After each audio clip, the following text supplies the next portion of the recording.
할렐루야.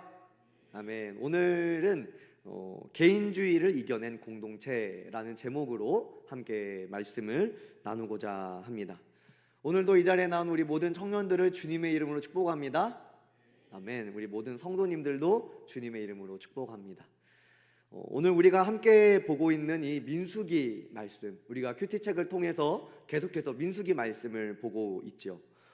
이제는 이 가나안 출애굽 2세대가 정말로 이제 요단강 서편, 그러니까 약속의 땅 가나안 땅으로 들어가기 직전에 이 장면이 되는 거예요.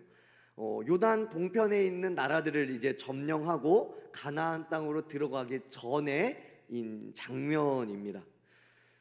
요단강을 기준으로 해서 서편이 약속의 땅인데 동편에 있는 거예요. 그래서 이 동편에서의 다른 나라와의 전쟁이 있었는데 그 전쟁에서도 승리를 하게 됩니다. 아모리 왕 시온과 바산 왕 옥, 그리고 모압과 미디안을 물리치면서 이 넓은 요단 동편을 차지하게 되었던 거예요. 이제 그 나라의 왕들과 그 전쟁에서 승리를 했기 때문에 이제 그 이스라엘 백성들이 그 나라를 차지해도 되었던 것입니다. 그런데 약속의 땅은 어디에 있죠? 동편이에요, 서편이에요? 네, 서편입니다. 서편이기 때문에 요단강이 갈라지는 일이 있고, 이 요단강을 건너서 이제 동에서 서로 넘어가야 됐던 거예요. 그런데 갑자기 이 루벤 지파와 갓 지파가 이 모세에게 이런 요청을 하게 됩니다. 민수기 32장 4절로 5절 말씀입니다. 우리 함께 읽어봅니다. 시작. 곧 여호와께서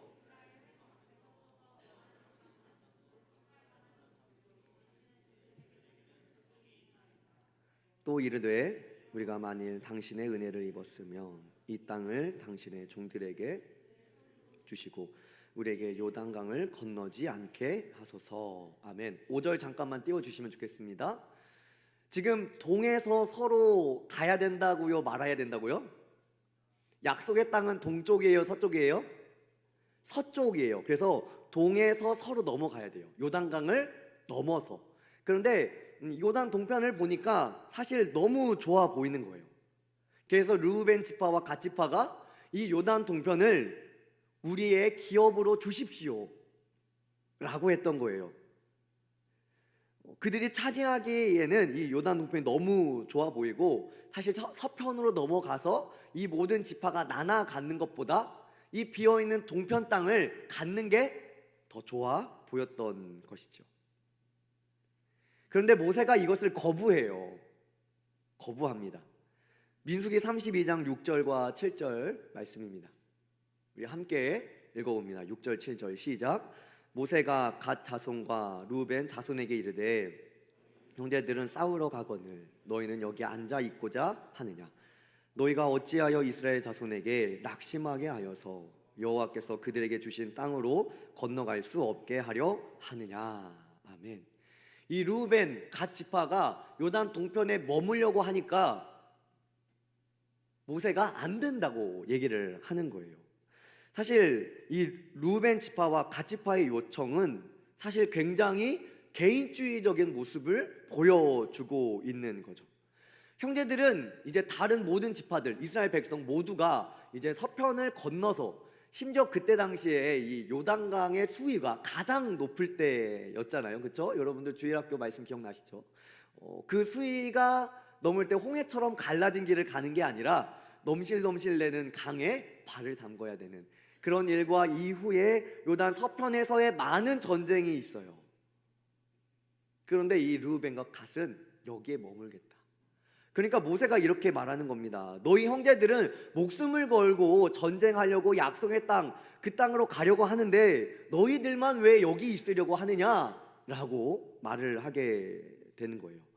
그리고 단지 르우벤과 갓 지파의 문제만으로만 볼 수도 있겠지만 모세는 그게 아니라 너희들의 이 말과 행동이 다른 형제들을 낙심하게 하는 일이다 라고 말을 하게 되는 거죠. 특별히 이 7절에서 나오는 이 낙심이라는 단어 안에는 사실 이스라엘 백성들이 이전에 있었던 정탐꾼 사건 때 이 하나님의 약속의 땅을 악평함으로 결국 10명이 악평을 했는데 이스라엘 지파 전부가 가나안 땅에 들어가지 못하고 이스라엘 백성들 전부가 그 땅을 악평하였던 그 낙심을 의미하고 있습니다. 그래서 9절에는 이렇게 말씀하고 있습니다. 9절 우리 함께 읽습니다. 시작. 그들이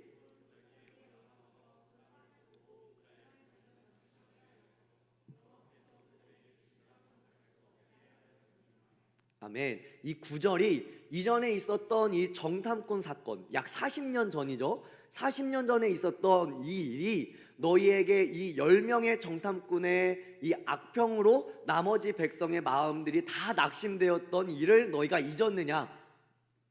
과거에 그런 일이 있었고 지금 너희가 동편에 있겠다고 하는 이 행동이 다른 지파의 백성들의 마음을 낙심시키는 일이다 라고 말했던 거예요. 이스라엘 백성들은 이제 요단 서편으로 이 약속의 땅으로 넘어가서 전쟁을 이제 막 시작을 해야 돼요. 물론 요단 동편에서의 전쟁이 있었고 잘 이겼습니다. 그런데 사실은 이거는 시작한 게 아니라 약속의 땅은 서편이기 때문에 이제 요단강을 건너서 시작되는 전쟁부터가 사실 약속의 땅에 대한 점령이 시작되는 건데, 이 르우벤과 갓 지파는 그 시작부터 우리는 빠지겠습니다 라고 얘기하므로 굉장히 다른 형제들로 하여금 굉장히 힘 빠지게 하는 그런 모습을 보여주고 있던 것입니다. 40년 전에 이 정탐꾼 사건 때 이런 일들이 있었으나 그런 또 일들을 반복하고 있는 거예요. 청년들, 이 공동체 안에서의 개인주의는 사실 많은 사람으로 그 시작되지 않습니다. 이 공동체 안에서의 이 개인주의의 모습은 한두 사람, 그 전체 인원에 대해서 작은 퍼센트로 먼저 이 개인주의의 모습이 시작이 되게 돼요. 그러나 이 한두 사람으로 시작되었던 이 개인주의의 흐름은 결국 공동체 전체에게 영향을 주게 되죠.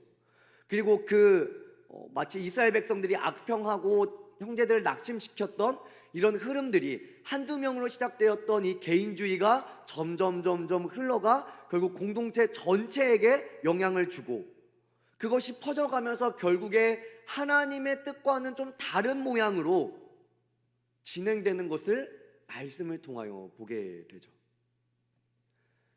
사실 40년 전에 이 가데스 바네아, 이 정탐꾼 사건을 통해서 사실 이스라엘 백성들은 교훈을 얻어야만 했습니다.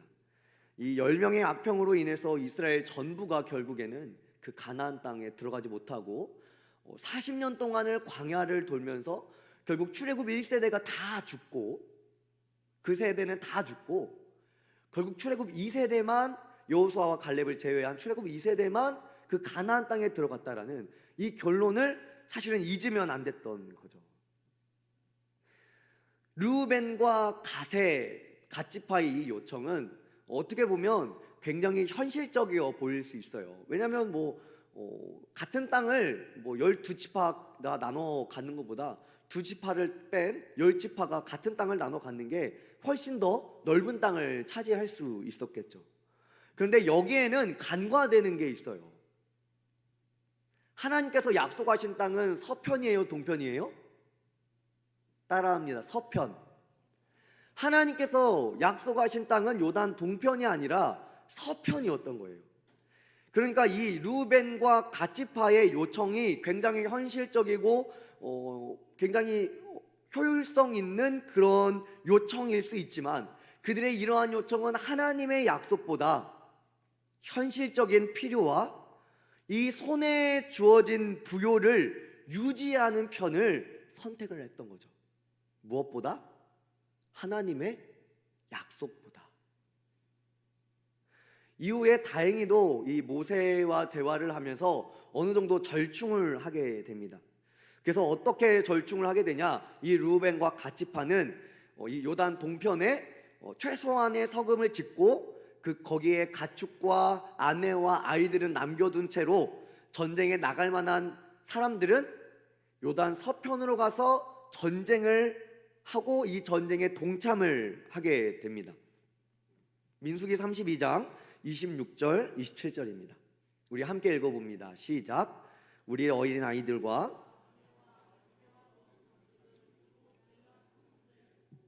종들은 우리 주의 말씀대로 무장하고 여호와 앞에서 다 건너가서 싸우리이다. 아멘. 결국에 그 싸움에 함께 동참하게 돼요. 이 가나안 땅에서의 전쟁 아마 결코 쉬운 일이 아니었을 거예요. 40년 전에 정탐꾼들이 그런 보고를 하지 않습니까? 그들은 거인이고 우리는 메뚜기와 같습니다. 그리고 그들은 뭐 철병거를 가졌고 우리는 그러한 무기가 없습니다. 아마 가나안 땅에서의 전쟁은 오직 믿음으로 해나가야 됐던 전쟁이었기 때문에 굉장히 쉽지 않은 전쟁이었을 거예요. 여러분들에게 묻습니다. 여러분들의 친구가 뻔히 앞에 보이는 어려움에 같이 하자, 함께 하자, 날 도와줘라 라고 여러분들에게 물어본다면 여러분들이 그 어려움이 뻔히 보이는 그 일을 함께 감수할 수 있으시겠습니까? 아마 당장에 우리 눈앞에 편한 삶을 선택하고 싶지 않겠어요? 물론 상황에 따라 약간은 다를 수가 있을 것인데 공동체를 배제한 너무나 개인주의적인 것은 안 된다라는 거예요. 오늘 말씀에서는. 청년들, 우리는 그런데 우리의 개인을 생각하기보다 사실 우리는 우리의 공동체를 생각할 수 있어야 합니다. 이후에 이 르우벤과 갓지파는 맹세를 하게 돼요. 어떤 맹세냐면, 그러니까 앞에서 했던 맹세예요. 자녀와 아이들을 두고 모든 가축들, 그러니까 재물이죠. 재물들도 두고 우리가 요단 서편에 함께 가서 싸우겠습니다. 이러한 맹세를 하게 되는데 20절과 22절 딱 세 구절이거든요. 이 세 구절 안에 하나님 앞에서라는 단어가 5번이나 등장을 하게 돼요. 우리 한번 민수기 32장 20절로 22절의 말씀인데 하나님 앞에서, 여호와 앞에서라는 부분에 좀 강조해서 우리 함께 읽어봅니다. 시작. 모세가 그들에게 이르되 너희가 만일 이 일을 행하여 무장하고 여호와 앞에서 가서 싸우되 너희가 다 무장하고 여호와 앞에서 요단을 건너가서 여호와께서 그의 원수를 자기 앞에서 쫓아내시고 그 땅이 여호와 앞에 복종하게 하시기까지 싸우면 여호와 앞에서나 이스라엘 앞에서나 무죄하여 돌아오겠고 이 땅은 여호와 앞에서 너희의 소유가 되리라마는. 여러분들, 르우벤과 갓지파가 지금 누구 앞에서 맹세를 하고 있는 거예요? 여호와 앞에서, 하나님 앞에서 맹세를 하고 있는 거예요. 우리가 같이 싸우겠다, 우리가 공동체를 벗어나지 않고 함께 하겠다, 이거를 하나님 앞에서 맹세하고 있는 거예요. 우리 청년들에게 묻고 싶어요. 여러분들에게 요셉 청년마을은 어떤 의미입니까? 일주일에 한 번 오는 공동체입니까? 여러분들, 요셉 청년마을은 신앙 공동체예요. 할렐루야. 그리고 이 신앙 공동체는 하나님 앞에 선 공동체입니다. 맞습니까? 아니에요? 사실 우리 교회 모임은, 우리 요셉 청년 마을은, 우리 청년의 이 예배와 예배 모임과 우리 청년부는 다른 동아리나 모임과 확실한 차별이 있어요. 어떤 차별이냐면 믿음 안에 모인 공동체라는 거예요. 할렐루야. 우리 믿음 안에 모인 공동체 많습니까? 맞죠. 우리 안에서, 믿음 안에 모인 공동체 안에서 믿음을 뺀다면 다른 동아리나 다른 모임이나 편의로 모인 어떤 모임과도 다름이 없을 거예요. 그러므로 요셉 청년마을은 분명히 구별된 모임이어야 합니다. 또 우리는 하나님의 명령을 따르며 이 공동체의 비전을 함께 따라가는 공동체입니다. 그러므로 우리도 오늘 이스라엘 백성들 역시 과 같이 하나님 앞에서 맹세가 필요한 거예요. 이 공동체에 함께 하겠다는, 어려운 일도 함께하고 힘든 일도 함께하고 즐겁고 좋은 일도 함께 하겠다는 그런 맹세가, 그러한 결단이 하나님 앞에서 각자에게 필요한 것입니다. 우리는 우리의 모임을 통해 하나님의 비전을, 이 말씀을 이 땅에 실현해 나가야 할 사명이 있는 공동체입니다. 요셉 청년 마을은 그래요. 우리가 믿음의 공동체이기 때문에 그렇습니다. 그러므로 우리 공동체의 방향성은 하나님의 말씀을 따라가는 거예요. 말씀을 보고 깨닫기를 기도하고, 잘 되지 않을 때는 함께 회개하고, 다시 힘주기를 간구하고, 좀 옆에 힘든 지체가 있으면 함께 부둥켜 안고 기도하고, 누가 말씀에서 벗어나는 일들을 행했을 때 함께 얘기해 줄 수 있고, 그런 게 벗어나면, 그런 믿음의 행위가 우리 안에 없어지면 우리는 일요일에 모이지만 다른 공동체와 다름이 없을 수 있어요. 우리 공동체는 하나님과의 친밀함을 유지해야 합니다. 그래서 공동체 안에서 우리는 영적인 유익을 얻어가는 거예요. 할렐루야. 이 예배를 통해서 여러분들의 영혼이 배불러지고, 여러분들의 영혼이 살아계심을 느끼고, 하나님의 살아계심을 느끼고 다시 한번 한 주간 믿음으로 살아갈 결단이 있어지는 공동체, 그러한 결단, 그러한 말씀과 기도가 있고 찬양에 있는 모임이 요셉 청년 마을이에요. 그러나 그 안에서 하나님께서 공동체에게 바라시는 모습과 다른, 형제를 낙심시키거나 죄를 짓거나 그 죄가 퍼지는 그러한 일들이 있을 때는 하나님의 말씀에서도 보면 하나님께서 분명히 심판하시는 것을, 굉장히 죄에 대해서는 단호하게 하시는 것을 볼 수가 있어요. 심지어 목숨을 잃어요. 목숨을 잃어. 성소에 불 하나 잘못 가져갔다고 목숨을 잃어요. 여러분들, 하나님의 심판 가운데는 또 어떤 심판이 있냐면 공동체에서 나가게 되는, 공동체에서 쫓겨나는 그러한 심판도 있어요. 그러므로 이스라엘 백성들은 이 공동체에서 떨어지는 것이 굉장히 무서운 형벌이었어요. 공동체에서 쫓겨난 사람이 어떻게 되냐면, 공동체에서 쫓겨나게 되면은 사실 주변에 수많은 적들이에게 둘러싸여 있는 거예요. 우리 가족을 보호하기도 어렵고, 나의 재물과 어떤 나의 가축도 보호하기가 어렵게 되는 거죠. 공동체 안에 함께 있다라는 건 반대로 어떤 의미입니까? 함께 보호해줄 동료들이 있다라는 거고, 또한 함께 힘든 일을 할 수 있는 또 사람들이 있다라는 거예요. 그러므로 이런 것에서 벗어난다라는 것은 어떻게 보면 개인적으로도 굉장히 손해고 굉장히 큰 형벌과도 같은 겁니다. 청년들, 그러므로 우리가 이 영적인 공동체 안에 함께 있다는 것이 여러분들에게 큰 감사의 이유가 되셨으면 좋겠습니다. 할렐루야. 하나님께서 우리에게 영혼을 주셨고, 계속해서 하나님과의 교통하는 일이 사실은 이 공동체 안에서 자꾸만 일어나게 되죠. 우리는 그것을 잊으면 안 돼요.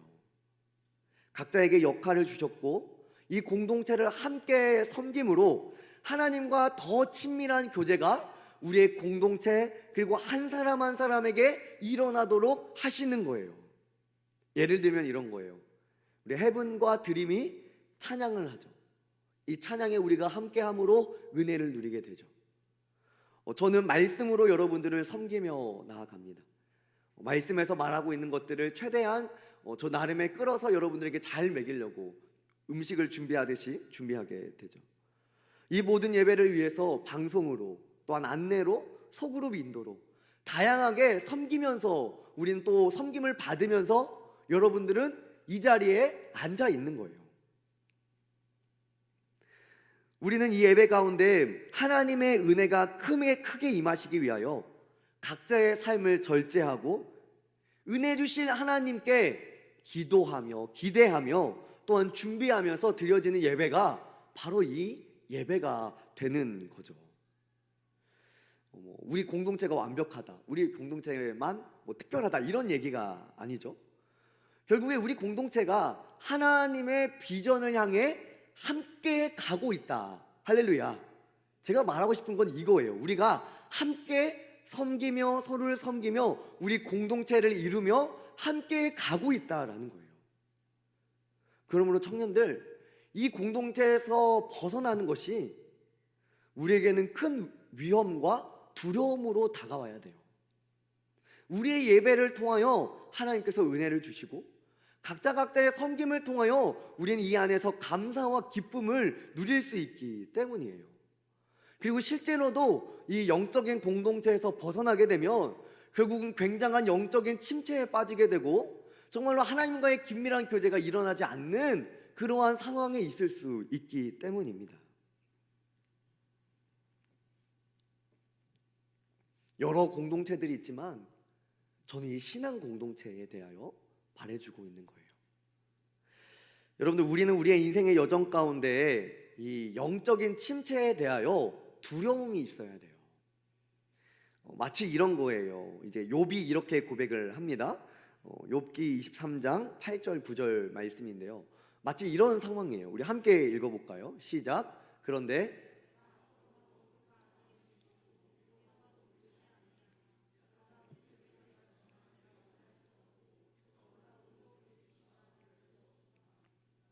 아멘. 이전에는 하나님의 살아계심을 느끼고 하나님과의 교제가 있었는데 앞으로 가도 계시지 않고 뒤로 가도 계시지 않고 왼쪽을 봐도 오른쪽을 봐도 전혀 하나님의 살아계심을 느끼지 못하는 그러한 상태, 영적인 침체의 상태를 말하는 거예요. 근데 물론 이후에 욥이 이제 깨닫게 되면서 하나님과의 긴밀한 만남을 회복하게 돼요. 청년들, 하나님은 이 신앙의 개인주의에 대하여 경고하십니다. 하나님이 요단 동편 땅을 차지한 이 르우벤과 갓 그리고 후에 추가되는 이 므낫세 지파에게는 다른 형제들의 기업을 차지하기가 끝날 때까지는 너희에게는 안식이 없다. 그러니까 이 요단 서편을 다 차지해야만이 너희 지파에도 안식이 있음을, 그러니까 공동체가 함께 누려야 그 함께의 공동체가 안식을 누릴 수 있음을 말씀해 주고 있는 거예요. 그래서 우리가 앞에서도 읽었듯이 르우벤, 갓, 이 므낫세 지파까지 해서 이 공동체의 이 약속의 땅을 점령하기 위하여 요단 서편으로 함께 건너가게 되는 것이죠. 함께 힘든 일을 겪고 함께 기쁨을 나누고 함께 감사를 누리는 것, 그것을 위해서 나의 유익과 효율과 다양한 게 있지만 함께 하는 것, 청년들, 이게 바로 따라해 볼까요? 헌신입니다. 헌신입니다. 청년들, 하나님의 나라는 죽어서 가는 나라입니까? 물어보는 거예요. 하나님의 나라는 죽어서 갑니까? 아니에요. 여러분들, 하나님의 나라는 여러분들의 삶에 임해야 돼요. 할렐루야. 믿으십니까? 여러분들의 삶이 하나님의 나라가 돼야 돼요. 우리가 믿는 하나님의 나라는 죽어서만 가는 천당의 개념이 아닙니다. 우리가 살고 있는 이 땅에서 우리는 하나님의 나라를 살아야 합니다. 그래서 우리는 공동체를 세우고 이 공동체를 통하여 하나님의 뜻을 이루어 나가고, 또한 하나님의 나라가 이 땅에 이루어지기 위해서 우리는 개개인의 이익과 번영과 안정보다 더 중요한 공동체를 우선해 나가야만 하는 거예요. 자기 희생을 통해 공동체를 세우는 사랑 없이는 하나님의 영광에 참여할 수가 없는 겁니다. 헌신 없이는, 공동체를 세우는 사랑 없이는 하나님의 영광에 참여할 수 없는 거예요. 우리가 분명히 알아야 될 게 있습니다. 우리 따라해 봅시다. 나를 내려놓을 때 주님의 뜻이 선다. 한 번 더, 나를 내려놓을 때 주님의 뜻이 선다. 믿으십니까? 믿으십니까? 청년들, 나를 내려놓는다 그래서 내가 모든 걸 다 포기하고 내게 아무것도 안 남는 게 아니에요. 사실은 내가 포기되어지고 우리가 공동체를 세워 나가잖아요. 그럼 결국 그 공동체에 흐르는 복이 여러분들의 복이 되는 거예요. 그 공동체에게 생겨지는 유익들로 통하여 여러분들의 삶이 더 풍성해지고 더 기름져지는 거예요. 공동체에게 복 주시는 하나님께서 그 복의 흐름을 개개인에게도 흘러갈 수 있도록 여러분들의 삶에 분명히 그 하나님의 임하신 복과 은혜가 흘러가야만 하기 때문입니다. 그런데 우리가 또 분명히 알아야 될 것은 여러분들, 이 공동체 안에 개인주의가 우리의 공동체를 흔든다는 사실을 우리는 알아야만 해요. 그러므로 신앙의 개인주의, 우리의 삶의 개인주의를 벗어나 함께하고 연합하고 우리의 공동체를 위하여 우리가 함께 헌신하기를 바랍니다. 할렐루야. 우리 자리에서 일어나 볼까요? 우리 결단하면서 찬양할 때 이렇게 찬양했으면 좋겠습니다. 나 무엇과도 주님과 바꾸지 않으리. 여러분들, 나 무엇과도 주님과 바꾸지 않는 것에는 나의 이익과 나의 유익과 나의 시간과 내가 사랑하는 것과 내가 좋아하는 것과 내가 더 친밀하게 느끼는 것과 내가 더 편안함을 느끼는 그 모든 것을 의미합니다. 오늘도 주님이 계셔야 내가 계시고 내가 있고 주님 안에 있어야만 내 존재가 분명해짐을 우리가 함께 찬양을 통해 고백하였으면 좋겠습니다.